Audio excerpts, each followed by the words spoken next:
کہ وہ ذات جو رحیم بھی ہے قہار بھی ہے.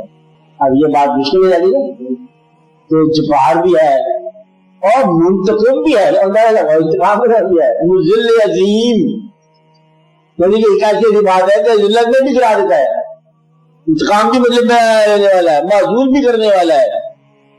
توبہ اصل میں صفات کیا ہے؟ یہ آپ کے الفاظ میں کوئی بھی ایسا نہیں. جبار ہے, قہار ہے, منتقم ہے, طاقت والا ہے, اور رب ذوالجلال ہے والاکرام ہے, اور رحمان رحیم بھی ہے. بات یہ ہے کہ جو صفت آپ کو سمجھ آتی ہے آپ اس صفت کے مطابق سمجھ طے کر دو, باقی صفات باقیوں کے لیے چھوڑ دو. کیا آپ رحمان کے حوالے سے بتا رہے ہو؟ رحمان اصل میں پھر رحمانیت کی آپ میں صفات پیدا ہو جائے گی, سمجھو کہ آپ اللہ کے قریب ہو گئے.